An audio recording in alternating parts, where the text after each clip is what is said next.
How about the Last Dance, Howard? What did you pick up from it? What did you learn? Since again, it's amazing. It has been the top stories, not just in the NBA world, but in the sports world, as we're waiting for sports to restart again and get through all of this. It really, the relitigation of the '90s basketball scene has been intense, as it was to live through it and report through it. What did you glean from the Last Dance, Howard? Well, I mean, overall, I loved it. I mean, I thought it was phenomenal. It was entertaining. It was eye-opening. It did give us some new perspectives. Look, there's not going to be some deep, dark secret that you're going to find out 20 years later, most likely. But the importance in doing something like this is to lend a different kind of perspective, and we got two elements of that. One, all the behind-the-scenes footage that we were all looking forward to, which I think absolutely delivered. There were some really interesting moments that NBAE had captured that had been sitting in the vault there all this time. And then the contemporary interviews with Michael, with Phil Jackson, with Pippen, Horace Grant, everybody, and to get their modern-day reflections. And I know, look, there's a bazillion critiques of it and different things that people think, well, it was too tilted this way, or it was too much about, just buffing up Michael's image or all this stuff. I get all that.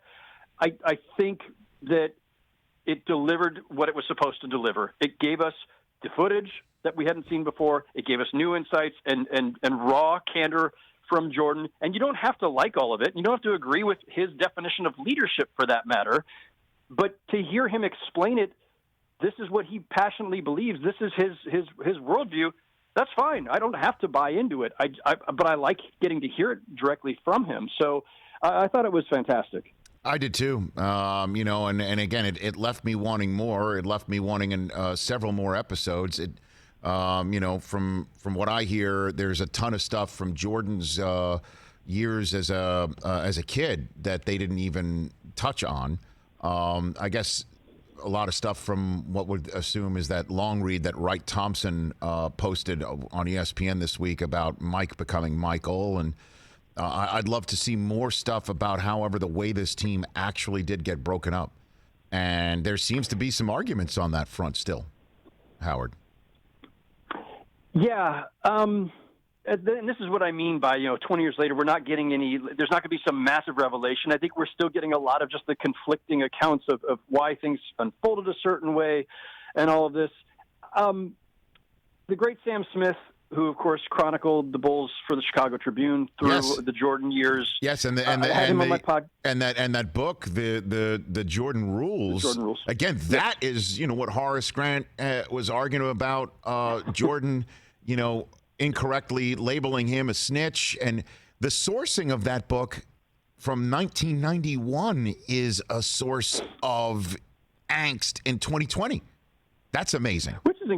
Yeah, it's incredible. I mean, it just shows that, obviously Jordan can hold a grudge a long time. And Horace insists he was not a source for that. And, I don't know that it should matter anymore. The book was an accurate portrayal or insight into how Jordan's teammates viewed him, among other things. And he was, that was the first time everybody learned, all right, yeah, there's this charismatic, larger-than-life figure that the whole country's fallen in love with, but there's this dark side and the way he can treat people around him and the way he drives people. And again, I don't think that the Last Dance went out of its way to try to justify any of that. It gave Michael his voice to explain why he did things the way he did, and it gave his former teammates voice in saying, yeah, but he was a bleep. He was this, he was that. It was tough. I don't think it glorified it in any way. I think it gave the full picture. There's a lot of aspects of that where I think people reacted to The Last Dance in a way where they were looking for, well, you're trying to portray Krause this way. You're trying to give Michael, because they know that Jordan had a hand in this whole thing because he had to sign off on the use of the footage. But I think the director, Jason Hare, did a fantastic job in balancing all that. Are there areas that they weren't going to go? Yeah, probably. Are there areas they could have gone? Of course. You could have. There's a 50 other different subjects you could have gone on about, or you could have taken certain things that they spent 3 minutes on and spent a full hour on. You can't cover it all. But on balance, I think they hit the most important things, and they gave us a well-rounded perspective. Hey, you watched all the way to the end. Thanks for that. Watch more right here.